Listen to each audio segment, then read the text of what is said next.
The tectonic plates have shifted, and we're asking the question, after that dust has settled, though there's much dust yet to be spilled, how did the world react to the Ukraine conflict? Well, the first point that needs to be made is it depends what you mean by the world. Usually people mean the Western world. The West is 10% of the population of the actual world.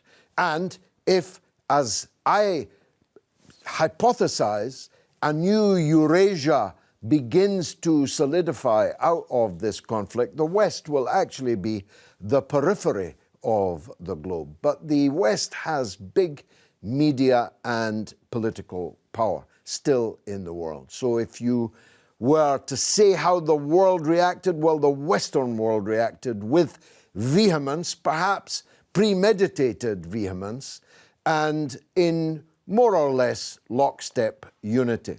The governments like Germany and France that had earlier seemed reluctant to confront Russia on behalf of the United States finally threw their lot in with Joe Biden.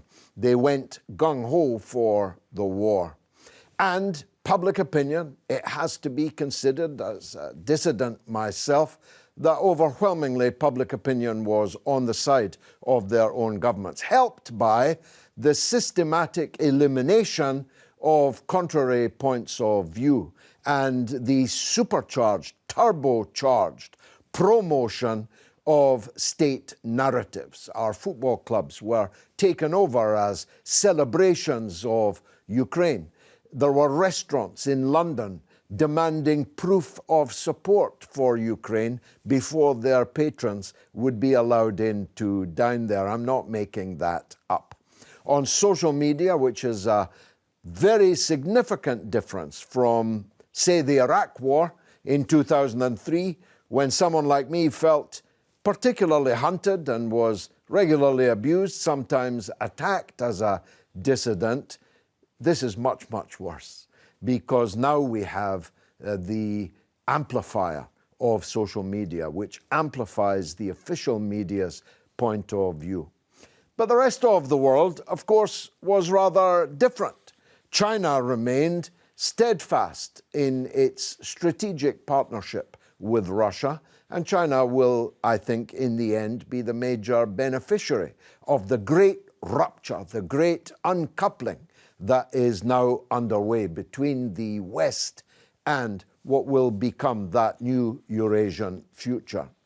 But India, interestingly, refused to go along with the anti-Russia jamboree. And that marked a significant turn of events also. Other countries at the UN level allowed themselves to be browbeaten, bullied, some of them bribed, into lining up behind the United States narrative on this subject. But their people, well, that was a different thing. In South Africa, for example, where Russia and its ally, Cuba, had been the principal mainstay of the liberation struggle to overthrow apartheid in the 1970s and 80s in particular, well, the people in South Africa were overwhelmingly behind Russia in the conflict, even if their government was not quite so clear about it.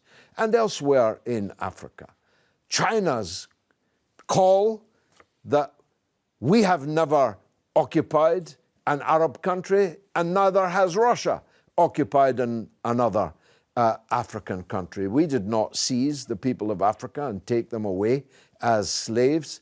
There was never a Chinese Congo or a Russian Congo, but there was a Belgian Congo. So the NATO countries are marked forever in African consciousness as having been on the side of colonialism and the brute repression and grand larceny of their resources. So the answer to my question, how did the world react, depends where in the world you are and what part of the telescope, which end of the telescope you're looking through.